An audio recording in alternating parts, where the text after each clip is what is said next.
ሰላም ውድ የኪኮፍ ሀበሻ የዩቲዩብ ቻናል ተከታታዮቻችን፣ ሁለት ታላላቅ ክለቦች ሮብ ከምሽቱ 4 ሰዓት ላይ ሁነኛ ጥያቄ ይዘው ይፋጠጣሉ። ሁለቱም በታሪካቸው አንድ ጊዜ ብቻ የሻምፒየንስ ሊግ ፍጻሜ ውድድር ላይ የተገኙ ሲሆን ሁለቱም እድል ሳይቀናቸው እዚህ እስከ 2025 ድረስ አንድም የሻምፒየንስ ሊግ ዋንጫ ሳይበሉ ደርሰዋል። ምናልባት 2025 የታሪክ ቀያሪ ጊዜ ሊሆን ይችላል። እናም አንዳቸው ሁለተኛ የፍጻሜ ጨዋታቸውን ለማድረግ እርስ በርስ መንገዳቸው ላይ ቆመዋል። ታዲያ ይህን መንገድ ማን ጥሶ ያልፋል የሚለውን ሁላችንም በጉጉት የምንጠብቀው ነው። እናንተስ ማን ይመስላችኋል ስንል በአክብሮት እንጠይቃለን። ኮመንት ሴክሽን ላይ ያስቀምጡልን። አርሰናል የፒኤስጂን ፈተና መቋቋም ይችል ይሆን ወይ ያልንም እንጠይቃለን። ስለ ጨዋታው፣ ስለ ታክቲካቸውና ስለ ቁልፍ ተጫዋቾቻቸው ማወቅ ያለባችሁን ነገር ሁሉ በዚህ ቪዲዮ ትገነዘባላችሁ።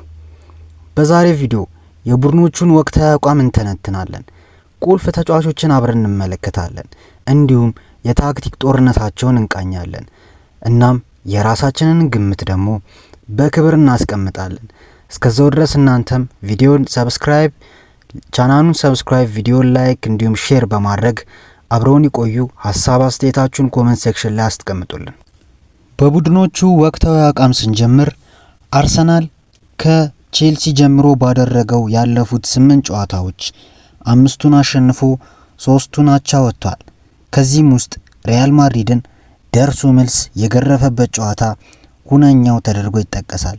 እንዲሁም ፒኤስጂም ካለፉት 8 ጨዋታዎች ውስጥ 5ቱን አሸንፎ 2ቱን ተሸንፎ አንዱን አቻ መውጣት ተችሏል። ይህም ያለፈውን የመጨረሻውን ጨዋታ ከኒስ ጋር 3-1 የተሸነፈውን ጨዋታ ጨምሮ እንዲሁም ሻምፒየንስ ሊግ ላይ ከአስቶን ቪላ ጋር በተአምር የተረፈበትን ጨዋታ መጥቀስ ይቻላል።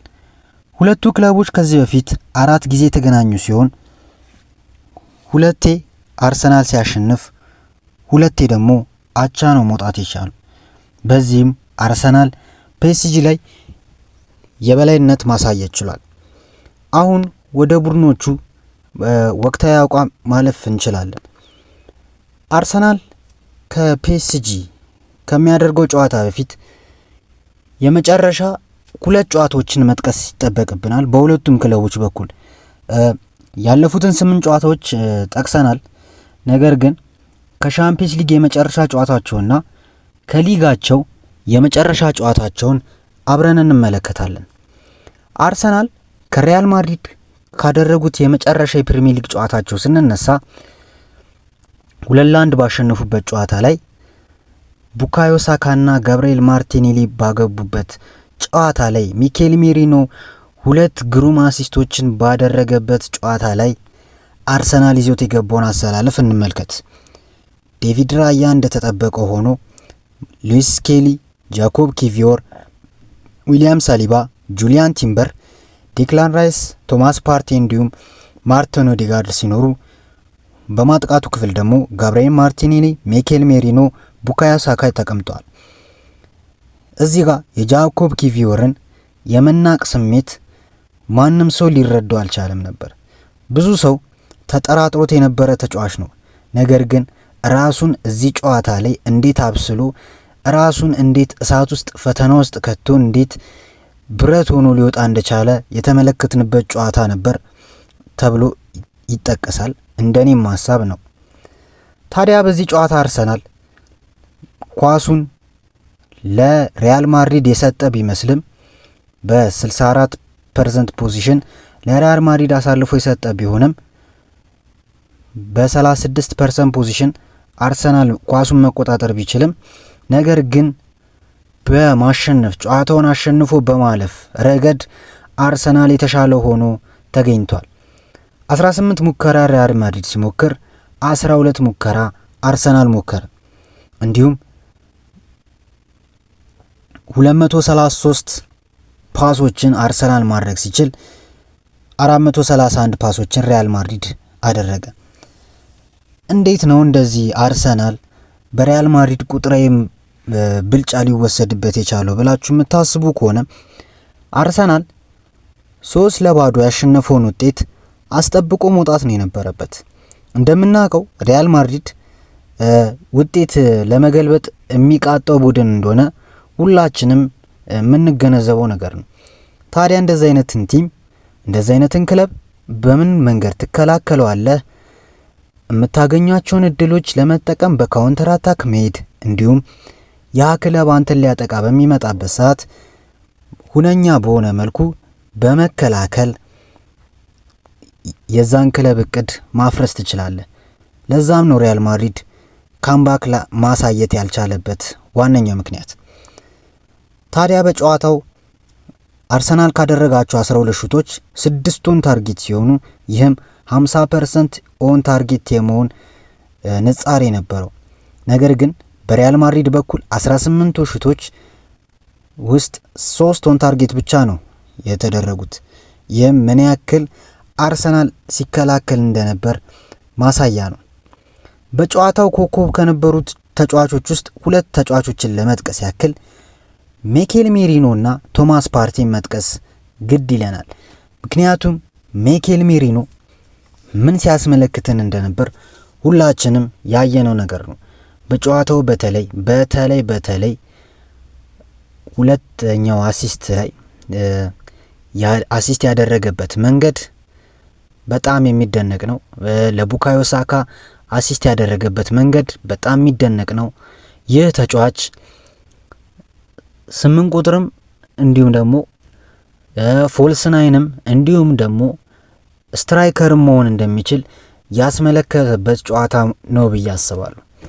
የመጀመሪያው ዙር ላይ ዴክላን ራይስ 2 ጎል አግብቶ ሜሪኖ 3ኛዋን ጎል ሲያገባ ምን ያክል ክሊኒካል የሆነ ተጫዋች እንደሆነ የተመለከትንበት ሹት ነው፣ የተመለከትንበት ውሳኔ ነው።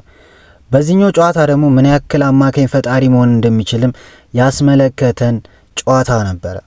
ታዲያ በጨዋታውም 2 አሲስት ማስመዝገብ ሲችል 19 ኳሶችን አቀብሎ 14ቱ የተሳካ ሆኖ 74% የተሳካ አኩሬት ፓስ ማቀበል ችሏል።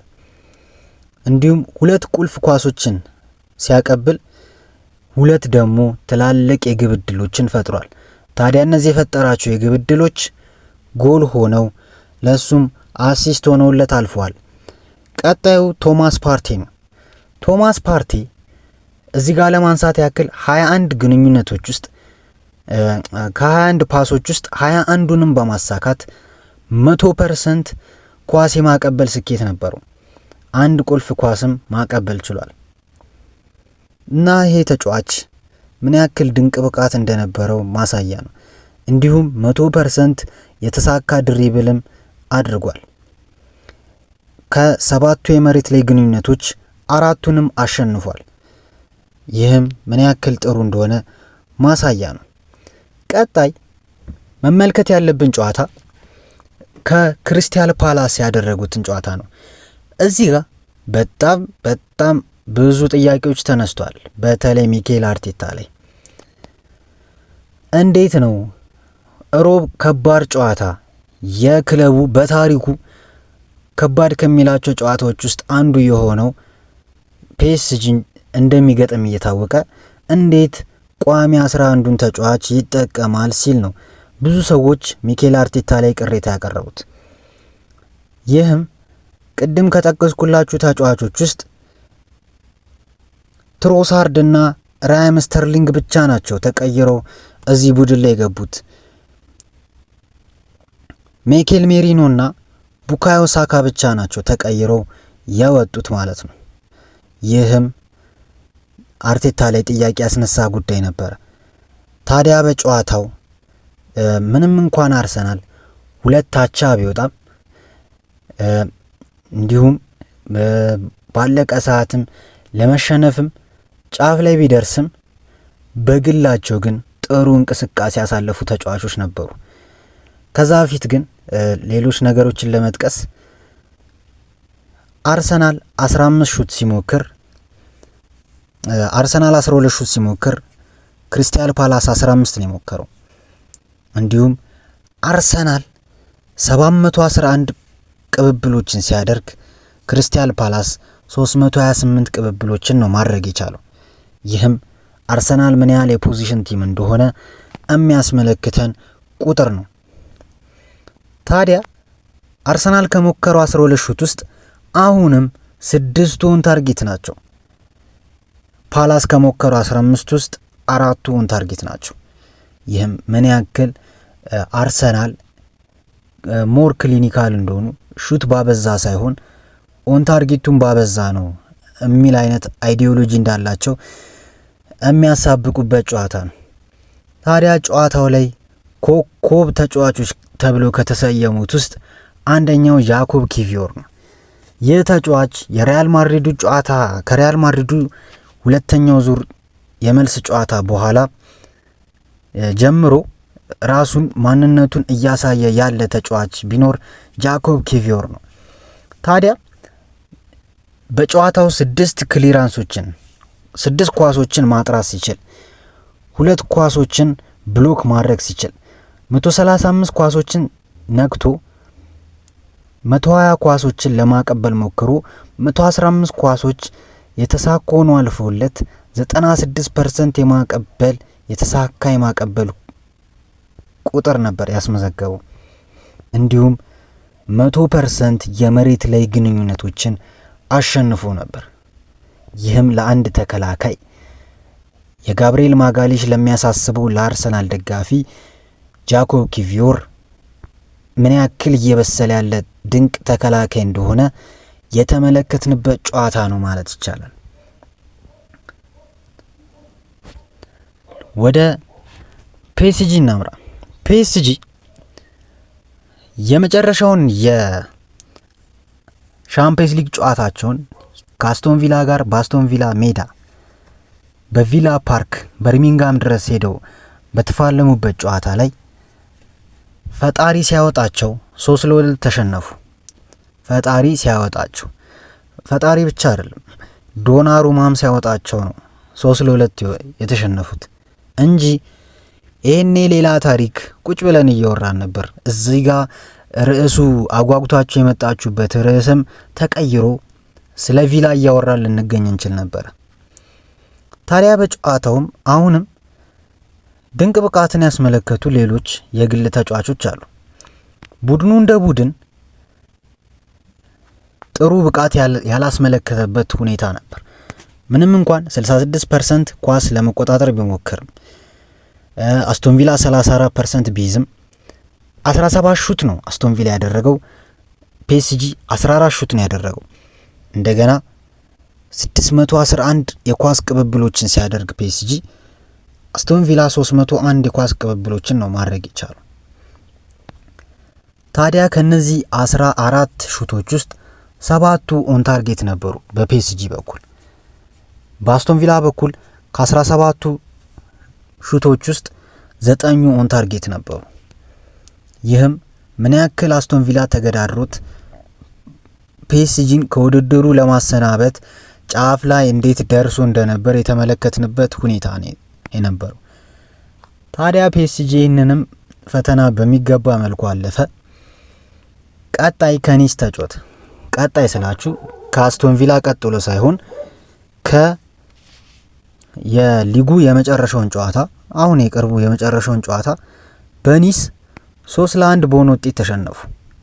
የሚገርመው እንደ አስቶን ቪላ አሳማኝ ሽንፈት አልነበረም የተሸነፉት። እዚህ ጋር የማይገባቸው ሽንፈት ነበረ እውነት ለመናገር ያክል። ምክንያቱም 76% የኳስ ቁጥጥር አስመዝገበው 24% ኒሶች በተቃራኒው አስመዝገበው። ፒኤስጂ 32 ሙከራዎችን ነው የሞከረው፣ ኒስ 7 ሙከራ። እንግዲህ ምን ያክል ክሊኒካል ቢሆን ነው ኒስ ከ7 ሙከራ 3 ጎሎችን ማስቆጠር የቻለው? ፒኤስጂ ከ32 ሙከራ 1 ጎል ነው ማግባት የቻለው። እንዲሁም 780 ያክል ኳስ ቅብብሎችን ሲያደርግ ፒኤስጂ ኒስ 249 የኳስ ቅብብሎችን ነው ማድረግ የቻለው። ታዲያ ከ32ቱ ሹቶች 13ቱ ኦን ታርጌት ነበሩ። ኒስ ከ7ቱ ሹቶች የሚያስገርመው እዚህ ጋር ነው ሶስቱን ታርጌት ሶስቱም ጎሎቹ ነበሩ። እና ምን ያክል እድለቢስነታቸውን የሚያስመለክት ነበር። ታዲያ በዚህ ጨዋታም ድንቅ ብቃቱን ያስመለከተው ኦስማን ዴምቤሌ በጨዋታው አንድ አሲስት ሲኖረው 3 ታርጌቶችን ለብቻው መሞከር ችሏል። እንዲሁም 53 ኳሶችን ለማቀበል ሞክሮ 46ቱ ተሳክቶለት 87% የማቀበል ስኬት ነበሩ። 7 ቁልፍ ኳሶችን ሲያቀብል 3 ትልልቅ የግብ ዕድልን መፍጠር ችሏል። ከዛም ውስጥ አንዱ አሲስት ሆኖለታል። ይህም ምን አይነት ድንቅ ተጫዋች እንደሆነ ያስመለክተናል ማለት ነው። እና የክለቦቹ ያለፉት ጨዋታዎች ወቅታዊ አቋም ይህንን ይመስላል። አሁን ወደ ክለቦቹ ቁልፍ ተጫዋቾች እናምራ። ለምሳሌ ያክል ከፒኤስጂ ስንጀምር አሁን እንደጀመር ነው ወደ ሌላ ተጫዋች ሳንዞር ኦስማን ዴምቤሌ ላይ እንቆይ። ኦስማን ዴምቤሌ በዚህ በ2024-25 የውድድር ዓመት 44 ጨዋታዎችን አድርጎ 32 ጎል አስቆጥሮ 10 አሲስት 10 ግብ የሚሆኑ ኳሶችን ለቡድን አጋሮቹ አቀብሏል። በሻምፒየንስ ሊግ ብቻ 12 ጨዋታዎችን ተጫውቶ 7 ጎሎችን አስቆጥሮ 3 የግብ እድሎችን ለጓደኞቹ ፈጥሮ እንዲያገቡ አግዟቸዋል። ምን አይነት ተጫዋች እንደሆነ መመልከት አለብን። ይህም ተጫዋች ባለፉት 6 ጨዋታዎች 6 የጎል ተሳትፎ ነው ያደረገው። ባለፉት 6 ጨዋታዎች 6 የጎል ተሳትፎ አድርጓል። ከኒስ አሲስት፣ ካስቶን ቪላ አሲስት፣ ድጋሜ ካስቶን ቪላ አሲስት እንዲሁም ከዶን ኩርኬ 2 ጎል እና 1 አሲስት ማስመዝገብ ይችላል። እናም ይህ ልጅ ምን አይነት ድንቅ ብቃት እንዳለው የሚያስመለክት ነው። ሌላኛው ብራድሊ ባርኮላ ነው። ብራድሊ ባርኮላ 51 ጨዋታዎችን ሲጫወት 18 ጎሎችን አስቆጥሯል። ብራድሊ ባርኮላ 51 ጨዋታዎችን ሲጫወት 18 ጎሎችን አስቆጥሯል። ከነዛም ውስጥ 102 ሹቶችን ማድረግ ችሏል። ይህ ተጫዋች ከ102 ሹቶች 51ዱ ኦን ታርጌት የሆኑ ሹቶች ነበሩ። እናም ይህም ምን ያክል አስጨናቂ ተጫዋች እንደሆነ ለአርሰናል ምን ያክል ሊፈትን የሚችል ተጫዋች እንደሆነ የሚያስመለክት ቁጥራዊ መረጃ ነው። በ14 የሻምፒየንስ ሊግ ጨዋታ 3 ጎል ማስቆጠር ችሏል። 26 ሹቶች አድርጎ 12 ኦን ታርጌት ሹቶችን ማድረግ ችሏል። ይህም ለአርሰናል የሚያሰጋ ጉዳይ ሆኖ አለ። ሌላኛው መመልከት ያለብን ተጫዋች አሽራፍ ሀኪሚ ነው። አሽራፍ ሀኪሚ እንግዲህ በኋላ ላይ ተመልሰን እንመጣበታለን። ስለ ቡድኖቹ ታክቲክ ስናወራ ምን ያክል ለሉዊስ ኤንሪኬ ጠቃሚው ተጫዋች እንደሆነ የምናነሳ ይሆናል። ነገር ግን እዚህ ጋር ለመጥቀስ ያክል በ43 ጨዋታ በዚህ ውድድር ዘመን 6 ጎልና 12 አሲስት ማስመዝገብ ችሏል። ይህም ከአንድ ከመስመር ተከላካይ ተጫዋች የማይጠበቅ ቁጥራዊ መረጃ መሆኑን ያስመለከተን ዜና ነው። ሌላኛው ከባድ ተጫዋች ዴዚሬ ዱዌ ነው። ዴዚሬ ዱዌ እንግዲህ ለፒኤስጂ መጫወት ከጀመረ እነሆ የመጀመሪያ ዓመቱ ነው። ታዲያ በዚህም ዓመት የመጀመሪያዎቹን 9 ጨዋታዎች ቋሚ ሆኖ አልተጫወተም። ቤንችም ሆኖ እንዲሁም እየተቀየረም ሳይገባ እየቀረ ነበር። ነገር ግን 47 ጨዋታዎችን አድርጎ 13 ጎል አግብቶ 11 አሲስት አድርጓል። ምን ያክል ድንቅ ተጫዋች እንደሆነም ያሳየን። 13 ጨዋታ በሻምፒየንስ ሊግ 3 ጎል 2 አሲስት በሻምፒየንስ ሊግ። ልጁ ምን አይነት ድንቅ ብቃት እንዳለው ተመልክተናል። ሌላኛው አሁንም የፒኤስጂ ቁልፍ ተጫዋቾች አያልቁም። ሁሉም ቁልፍ ናቸው። ሁሉንም ልጥቀስ ብንል ጊዜ አይበቃንም። ነገር ግን አንድ ሳይጠቀስ መታለፍ የሌለበት ድንቅ ፖርቹጋላዊ የቀኝ መስመር ተከላካይ ራይት ፉልባክ ተጫዋች አለ። ይህም ኑኖ ሜንዴዝ ይባላል። ኑኖ ሜንዴዝ በ2024-25 የውድድር ዘመን 40 ጨዋታዎችን ለፒኤስጂ ማድረግ ሲችል 5 ጎል ማስቆጠር ችሏል። ይህም በጣም የሚያስደንቀው ያለው ቁጥራዊ መረጃ ነው። 5 ጎሎችን አስቆጥሮ 36 ሹቶችን ሞክሯል። እንዲሁም 13 ኦን ታርጌት ሹቶችን ሞክሯል ከ36ቱ። ሻምፒየንስ ሊግ ላይ የሚገርመው ካገባቸው 5 ጎሎች ውስጥ 4ቱን ያገባው ሻምፒየንስ ሊግ ላይ ነው። 4ቱን ያገባው ሻምፒየንስ ሊግ ላይ ነው። እናም ይህም ምን ያክል ድንቅ ተጫዋች እንደሆነ ተመልክተናል። ይህን ተጫዋች በማጥቃቱ ብቻ አይደለም በመከላከል ራሱ ምን ያክል ድንቅ እንደሆነ ተመልክተናል። ሳላህን የተለያዩ ድንቅ ተጫዋቾችን ቀጥ አድርጎ የሚያቆምበት መንገድ በጣም ድንቅ ተጫዋች እንደሆነ ያስመለክተናል።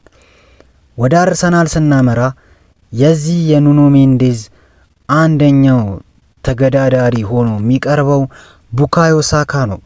ቡካዮ ሳካ በዚህ ውድድር ዘመን 31 ጨዋታዎችን ማድረግ ሲችል 11 አግብቶ 13 ግቦችን ለጓደኞቹ ማቀበል ችሏል። በዚህ ዓመት ምን ያክል ጉዳት ሲፈትነው የነበረ ተጫዋች እንደሆነ እናውቃለን። በሻምፒየንስ ሊጉ 7 ጨዋታ ተጫውቶ 5 ጎል አስቆጥሮ 2 አሲስት አለው። 7 የግብ ተሳትፎ በ7 ጨዋታ ምን አይነት ድንቅ ተጫዋች እንደሆነ ወርክሬቱ ምን ያክል ከፍ የሚል ተጫዋች እንደሆነ የሚያስመለክተን ቁጥራዊ መረጃ ነው። ሌላኛው የአርሰናል ድንቅ ተጫዋች በነገራችን ላይ ቡካዮ ሳካና ኑኖ ሜንዴዝ የሚፈጥሩት ጦርነት በጣም በጉጉት የሚጠበቅ ነው። እኔም ከመመክራችሁ ዋንቷን ጦርነት ውስጥ ዋንቷን ግብ ውስጥ የሁለቱን ተጫዋቾች ልብ ብላችሁ ብትመለከቱ የምታተርፉበት ነው ብዬ አስባለሁ። ሌላኛው ዴክላን ራይስ ነው። በአርሰናል በኩል ዴክላን ራይስ እንግዲህ በዚህ ሲዝን ምን ያክል በአርሰናል ሲወራለት እንደነበር የምናውቀው ነው። ሪያል ማድሪድ ላይ 2 ድንቅ የቅጣት ምት ጎሎችን አስቆጥሮ አፋችንን ዝም ሲያስብለን እንዴት በቃ ከፊዚክሱ ዓለም ውጪ እንዴት እንደዚህ አይነት ጎል ያስቆጠራል እያለን እየተከራከርንለት የነበረው ተጫዋች ነው። እናም የአርሰናል የልብ ምት የሆነው ተጫዋች ዴክላን ራይስ ነው። በዚህ ሲዝን 47 ጨዋታዎችን አድርጎ 7 ጎልና 10 አሲስት ማድረግ ችሏል። የሚገርመው ከ7ቱ ጎሎች ውስጥ 4ቱን ያገባው ሻምፒየንስ ሊግ ላይ ነው። 2 ደግሞ አሲስት ያደረገው አሁንም ሻምፒየንስ ሊግ ላይ ነው። 2ቱን ያገባው ደግሞ ሪያል ማድሪድ ላይ ነው። ቀሪውን 2ቱን ሌሎች ጨዋታዎች ላይ አግብቷል። እናም ምን አይነት ድንቅ ተጫዋች እንደሆነ ይሄም የምናይበት መንገድ ነው። ሚኬል ሜሪኖን መመልከት ያሻናል። ከአርሰናል በኩል ሚኬል ሜሪኖ በዚህ ሲዝን 39 ያክል ጨዋታዎችን ማድረግ ይችላል። በክረምቱ የዝውውር መስኮት ከሪያል ሶሲዳድ ወደ አርሰናል ከመጣ ጀምሮ ያን ያክል የመሰለፍ እድልም የማያገኝ የነበረው ተጫዋች አርቴታ ግን ከሆኑ ጊዜያት ወዲህ የ9 ቁጥር ችግር መኖሩን ሲመለከቱ ሁነኛው መፍትሄ የዝውውር ገበያው ላይ ወጥቶ ከመግዛት ይልቅ 8 ቁጥር ተጫዋቹን የ8 ቁጥር አማካይ ተጫዋቹን ናቹራል ፖዚሽኑን ቀይሬ 9 ቁጥር አደርገዋለሁ አሉ። አደረጉት፣ ተገበሩት፣ ፈጸሙት። በ39 ጨዋታ 8 ጎሎችን ማስቆጠር ይችላል። 47 ሹቶችን ሲሞክር 21 ኦን ታርጌት ነበሩ። ካገባቸው 8 ጎሎች ውስጥ 2ቱ ሻምፒየንስ ሊግ ላይ ናቸው። አንዱን ሪያል ማድሪድ ላይ እንዳገባ የምናውቀው ታሪክ ነው። ሌላኛው ድንቅ ብቃትን እያስመለከተን ያለው ተጫዋች ሉዊስ ማይል ስኬሊ ይባላል። ይህ ድንቅ የአርሰናል የአካዳሚ ፍሬ ተጫዋች ማይልስ ሉዊስ ስኬሊ ሁላችንንም እጃችን አፋችን ላይ የጫንን የተመለከትነው ተጫዋች ነው። ምንም ታዳጊ ተጫዋች አይመስልም። ውስጡ የ30 ዓመት አዛውንት የ30 ዓመት ወጣት የዋጠ ነው ይመስለው። የሚጋደልበት መንገድ፣ ጨዋታውን አንብቦ የሚወጣበት መንገድ፣ እንደ ቁልፍ ኳሶችን የሚያቀብልበት መንገድ የተጫዋቹን ፕሮፋይል ወደፊት ላይ ስናስበው የት ደረጃ ላይ ሊደርስ እንደሚችል በቃ መገመት ነው የምንችለው። በዚህ ሲዝን 34 ጨዋታዎችን ማድረግ ሲችል 92% የተሳኩ ኳሶችን የማቀበል ንጻሬ አለው። 92.9%። በሻምፒየንስ ሊጉ 93.7% ኳስ የማቀበል ንጻሬ ስኬት አለው። ይህም ምን አይነት ድንቅ ተጫዋች እንደሆነ ያስመለክተናል። አሁን ወደ የተጫዋቾቹን ሁኔታ ዘርዝረን ጨርሰናል። ቀጣይ የሚቀርን ታዲያ እነዚህን ተጫዋቾች ከጠቀስን በኋላ ክለባቸው ምን አይነት ታክቲክ ነው የሚጠቀመው የሚለውን ነው ለመመልከት ነው ሞክረው። አርሰናል እንደምናውቀው 4-3-3 የሆነ ፍሌክሲብል የሆነ ሁለቱንም የማጥቃቱንም የመከላከሉንም ሁኔታዎችን የሚደግፍ ስትራቴጂ ነው የሚከተለው የሚኬል አርቴታው ሰራዊት አርሰናል።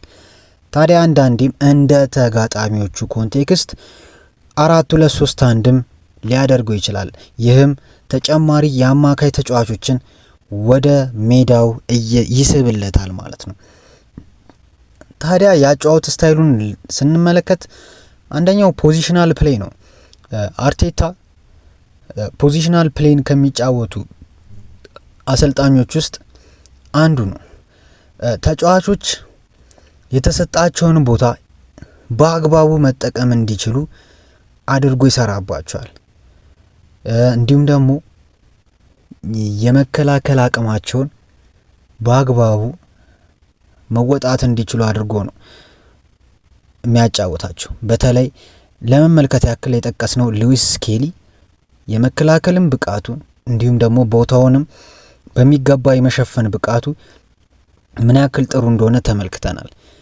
እንደገና ሃይ ፕሬሲንግም አለ። የአርሰናል ተጫዋቾች በጣም በፕሬስ ሃይ ናቸው። በዚህ በሃይ ፕሬሲንግ ጉዳይ ፒኤስጂ ላይ የምንመጣው አለ። ነገር ግን አርሰናል ሃይ ፕሬስ ማድረግ እንደሚችሉ የምናውቀው በተለይ በኦዴጋርድ በኩል የሚያደርጉት ፕሬስ በጣም የተሳካ ፕሬስ ነው። እሱ የሚያስጀምረው ፕሬስ ቡድኑ ይከተለዋል።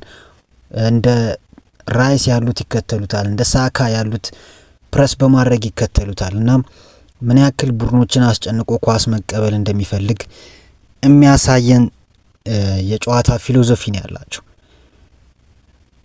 ሌላኛው ደግሞ የመከላከል ብቃታቸው ከሊጉ ትንሽ አነስተኛ የጎል መጠን እንዲገባባቸው ካስቻሉት አንዱ ብቃት ውስጥ የመከላከል ብቃታቸው ነው። ይህም በዚህ ዓመት እያስመሰከረላቸው ይገኛል። ታዲያ በአርሰናል በኩል ቁልፍ ተጫዋቾችን ለመመልከት ያክል ተነጋግረናል። እንደ ዴክላን ራይስ ያሉትን እንደ ሚኬል ሜሪኖ ያሉትን ልዩነት ፈጣሪ ተጫዋቾች ሊሆኑ ይችላሉ ተብሎ ይጠቀሳል። ማርቲን ኦዴጋርድ በዚህ ሲዝን አቋሙ እየወረደ ያለ ተጫዋች እንደሆነ እናውቃለን። ምንም እንኳን አቋሙ ቢወርድም በፕሪሚየር ሊጉ ቁልፍ ኳሶችን ከሚያቀብሉ ተጫዋቾች ውስጥ አንዱ ስሙ የሚጠቀሰው ተጫዋች መሆኑን ተመልክተናል። እናም ነገር ግን ልጁ ጥሩ አቋም ላይ ቢሆን የት ይደርስ ነበር ነው ዋናው ጥያቄ። አሁን ስለሱ የምናወራበት ጊዜ የለንም። ነገር ግን ቁልፍ ተጫዋቾችን ልዩነት ፈጣሪ ተጫዋቾችን ለመጥቀስ ያክል ዴክላን ራይስን እና ሚኬል ሜሪኖን መጥቀስ እንችላለን። አሁን ወደ ፒኤስጂ ስናልፍ ፒኤስጂ የ4-3-3 የጨዋታን ስታይል የሚከተል ቡድን ነው። ነገር ግን በሆኑ ወቅታቶች ጨዋታው ከጀመረ እንደ ጨዋታው ሁኔታ ፖዚሽናቸውን ሽፍት ያደርጋሉ። ከ4-3-3 ወደ 3-2-5 ይቀይራሉ። በዚህም ሞር የማጥቃት ቁጥርን ይጨምርላቸዋል። ሞር የአጥቂ ቁጥር ተጫዋቾችን ይጨምርላቸዋል። በባክ ስሪ መጫወት ማለት ምን ያክል ጠቃሚ እንደሆነ የምትረዱት ሩበን አሞሪም ስፖርቲንግ ሊዝበን እያሉ የሚያሳዩት የታክቲክ ብቃት ነበር። ስፖርቲንግ ሊዝበን ምን አይነት ቲም እንደሆነ እናውቃለን። በየጨዋታው 5-4-6 ጎሎችን እያገባ የሚያሸንፍ ቡድን እንደሆነ የቅርብ ጊዜ ትውስታችን ነው። እናም በባክ ስሪ ነው የሚጫወተው ፒኤስጂ። እንደ አሽራፍ ሀኪሚና እንደ ኑኖ ሜንዴዝ ያሉ ተጫዋቾች ወደፊት እየወጡ ይጫወታሉ። 4 የነበሩት ተከላካዮችን ጥለው ወጥተው ፊት ያሉትን አጥቂዎች ነው የሚቀላቀሉት። መሀል ያለው አንዱ አማካይ ኋላ ካሉት 2 ተከላካዮች ጋር አብሮ ይቀላቀልና 3 ተከላካይ ይሆናል። ከዛ መሀል ላይ 2 አማካዮች ይቀራሉ። ፊት ላይ 5 አጥቂዎች ይኖራሉ። ለዚህም ነው አሽራፍ ሀኪሚና ኑኖ ሜንዴዝ ብዙ ጎሎች እንዲኖራቸው ያስቻላቸው። መሀል ላይ የምንመለከታቸው 2 አማካዮች ጆዋ ኔቬዝ እና ቪቲና ናቸው። ምን ያክል የቡድኑን ቴምፖ እንዲሁም ደግሞ ሊንክ አፕ ፕሌይንግ እንዴት አይነት ፍጥረት እንደሚፈጥሩ የተመለከትነው ነገር ነው። ቺት ኮር ናቸው ሁለቱ አንድ ላይ አንድ ቡድን ላይ ያሉ ማለት ቺት ኮር ነው። በቃ አጭበርብራል ማለት ነው። ሁለቱን ተጫዋቾች አንድ ላይ ያስክ ማለት። ፊት ላይ ያሉት 5 ተጫዋቾች እንደ ካቫርሽኬሊያ፣ እንደ ዴምቤሊ፣ እንደ ዴዝሬ ዱዌ እንዲሁም ደግሞ አስፈላጊ ከሆነም አጥቂ ያስገቡና እንደ ጎንካሎ ራሞስ አይነት ጨራሽ ተጫዋቾችን ያስመለክቱናል።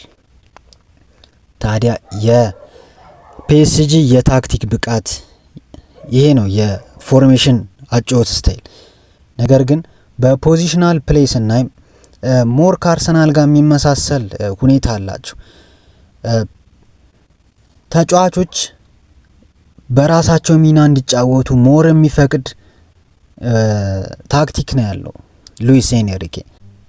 እንዲሁም ደግሞ ስለ አርሰናል ሃይ ፕሬሲንግ ሳወራ በፒኤስጂ ጉዳይ በኋላ አመጣላችኋለሁ ብዬ ነበር። እናም ፒኤስጂ ፕረስ ሲያደርጉ በጣም ከባድ ቡድን ነው። በተለይ በዴምቤሌ የሚጀምሩት የፕሬሲንግ ስታይል ቡድኑን ምን ያክል እንደሚያዋጣው የሚያሳይ ነው። ዴምቤሌ ፕረስ ሲያደርግ እነ ጆዋ ኔቬዝ፣ እነ ቪቲና፣ እነ ፋቢያን ሩይዝ ይከተሉታል። እንዲሁም ደግሞ እንደ ዴዝሬ ዱዌ፣ እንደ ብራድሊ ባርኮላ 11ዱም ተጫዋች ነው አብሮ ፕረስ የሚያደርገው። ለዚህም ነው ወርክሬታቸው ከፍ ያሉ ተጫዋቾች ናቸው እንዳለ ፒኤስጂ ውስጥ ያሉት። አንዱ ሰርቶ አንዱ አይተው። ሌላኛው ኳስን የሚይዙበት መንገድ ነው። ቦል ፖዚሽን ላይ በጣም ዴዲኬትድ ሆነው ነው የሚጫወቱት። በጣም ተመስጠው ነው ኳስን ለመቆጣጠር የሚሞክሩት።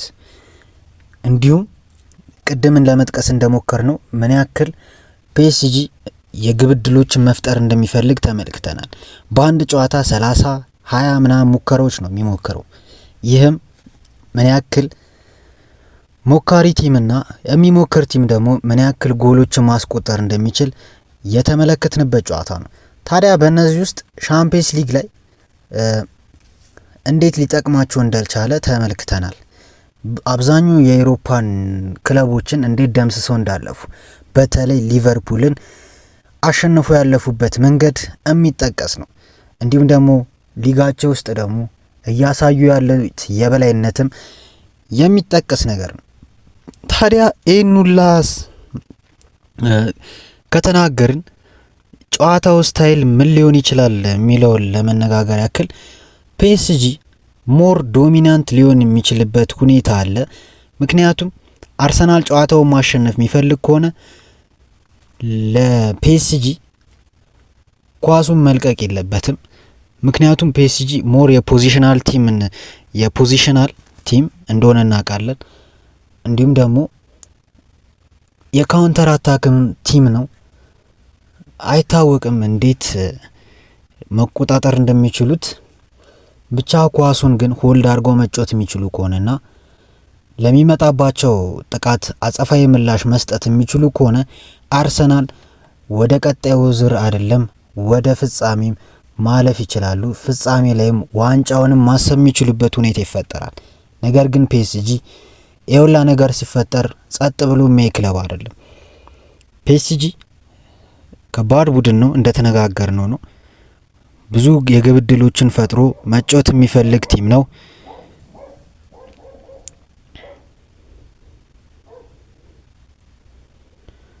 ብዙ የግብ ሙከራዎችን አድርጎ ጎል ማስቆጠር የሚፈልግ ቡድን ነው። ታዲያ እንደዚህ አይነት ቡድንን አንተ ለምን ካቴና ለምን አትባልም? ለምን ባስ አትባልም? ሁለት ባስ አቆም አትባልም? ዋናው ማሸነፍ ነው። ስታሸንፍ እኮ በቃ አሸነፈ ነው የምትባለው። ስትሸነፍም ተሸነፈ ነው የምትባለው። ምንም የምትተራረበው ምናምን ነገር ያን ያህል ጠቃሚ ነገር አይደለም። ነገር ግን ዋናው ቡድን አሸናፊ ሆኖ ማለፉ ነው። አንተ ብቻ በራስ ተማምነ የምትሰራው ነገር ያዋጣኛል ብለ ስታልፍበት ነው ያ ነገር ሊከፍል የሚችለውና የፈለገ አርሰናል ስቶክ ሲቲ የሚባል በፈለገው መንገድ አድርጎ ብቻ ይህን ጨዋታ ማሸነፍ መቻል አለበት። ፒኤስጂ አንድ መናገር ካለብን ፒኤስጂ በዚህ ሲዝን 38 ኳሶች ከቆመ ኳስ ተቆጥሮበታል። ይህም ለአርሰናል አንዱ አስደሳች ዜና ይሄ ነው። ኳሱን በቡካዮ ሳካና በጋብሪኤል ማርቲኔሊ ክንፍ ላይ ይዞ በመሄድ እንደምንም ኳሱን በማስነካት የማዕዘን ምት በማግኘትና ያን የማዕዘን ምት ለሚገባው ተጫዋች በማሻማት እንግዲህ ለአርሰናል ስለ ኮርና ማውራት የለብንም። መርዶ ለቀባሪ ይሆንብናል። ምክንያቱም አርሰናል የቆመ ኳስ ላይ ምን ያክል ታክቲሽያን እንደሆኑ የተመለከትንበት ሲዝን ነውና ብቻ በቃ የሚያንቁትን የለመዱትን ታክቲክ መተግበር አለባቸው ፒኤስጂ ላይ። ይህን የሚያደርጉ ከሆነ አርሰናሎች ማሸነፍ ይችላሉ። ካልሆነ ግን ፒኤስጂ ግን ቀጪ ቲም እንደሆነ ሊቨርፑል ይናገር። ሊቨርፑል አንፊልድ ድረስ ይዞ መጥቶ ነው 1-0 ያሸነፈውን ጨዋታ ነው አንፊልድ ድረስ ፒኤስጂን አስተናግዶ በፒኤስጂ ከባድ ሰቆቃ የደረሰበት 1-0 ተሸንፎ በድምሩ አንዳቸው ነው። ከዛም የፔናልቲ ሹታውት ውስጥ ነው ሊቨርፑል ወድቆ ፒኤስጂ ማለፍ የቻለውና በቅርብ ጊዜ የምናስታውሰው አንድ የገለበጡበት ሁኔታ ነው። አንድ ነገር ለመናገር ያክል ኤንሪኬ ለአርሰናል ምንም አይነት ዝግጅት እያደረግኩ አይደለም ሲሉ ተናግረዋል። አርሰናልን በሚገባ ነው የማውቃቸው ሲሉ ነው የተናገሩት። ይህም ለማለት ያክል በዚህ አመት ብዙ ጨዋታቸውን ተመልክቻለሁ፣ ብዙ ጨዋታቸውን ለመከታተል ሞክሬያለሁ ነው ይህንንም ሲሉ ማለት ነው እንጂ የት አባታቸው ያውቁታል። እናም እንደዚህ ካሉ በኋላ በዚህ በአርሰናሉ ግጥሚያ ምርጡን ፒኤስጂ ታያላችሁ ሲሉ ነው የተናገሩት። እንግዲህ ከዚህ በፊት ፎክሮ ያልተሳካለት ሪያል ማድሪድን ተመልክተናል። ምን ያክል ወሬ ብቻ ጥቅም እንደሌለው ተመልክተናል። ነገር ግን ፒኤስጂ ወረኛ ቲም አይደለም፣ አውሮቶ የሚተገብር ቲም ነው። የሊቨርፑሉን 1-0 ሽንፈት እንደሚቀለብሱት 100 ሳይሆን 200% ተማምነው ነበር ሲናገሩ የነበሩት። ምንም ጫና አልተፈጠረባቸውም። አንፊልድ ድረስ ሄደው እንግዲህ ለተቃራኒ ቡድን ተጫዋቾች የሚጨንቅ ነው፣ ሲኦል የሆነ ቤት ነው እያለን የምንናገርለት አንፊልድ ድረስ ሄደው ውጤቱን እንዳሉት ገልብጠው አሸንፈው ነው የተመለሱትና አርሰናል በፒኤስጂ ጉራ እንዳይዘናጋ እንደ ሪያል ማድሪድ ነው ተብሎ እንዳይዘናጋ ማለት ተፈልጎ ነው። ጨዋታውን በዚህ ያለ መልኩ ለመዳሰስ ሞክረናል። እናንተም እርግጠኛ ነኝ ኮሜንት ሴክሽን ላይ ሀሳብ አስተያየታችሁን እያስቀመጣችሁ እንደሆነ ማን ሊያሸንፍ ይችላል፣ አርሰናልስ ምን ቢያደርግ ያሸንፋል የሚለውን እናንተም ማቅረብ ትችላላችሁ ማለት ነው። የጨዋታውን ግምት ለመስጠት ያክል እንደኔ ሀሳብ ከሆነ አርሰናል 1 ፒኤስጂ 1 ሁለቱም አንዳቻ በሆነ ውጤት ያልቅና ቀጣይ ሁለተኛው ዙር የሚወስነው ጨዋታ ይሆናል። ይሄ የኔ ሀሳብ ነው። የመጀመሪያው ዙር አንዳቻ ያልቃል። ሁለተኛው ዙር ላይ እሱን ሲደርስ የምናወራው ይሆናል። ብቻ ይሄ ጨዋታ አንዳቻ ይጠናቀቃል ነው በእኔ ሀሳብ። እናንተስ ምንድነው ሀሳባችሁ? እስቲ ኮሜንት ሴክሽን ላይ አስቀምጡልን። እስካሁንም ድረስ ቪዲዮውን እየተከታተላችሁ ካላችሁ ላይክ፣ ቻናሉም ደግሞ ሰብስክራይብ በማድረግ ቤተሰብ ይሁኑ። በቀጣይ በሌሎች ቪዲዮዎች እስክንገናኝ ድረስ ፒስ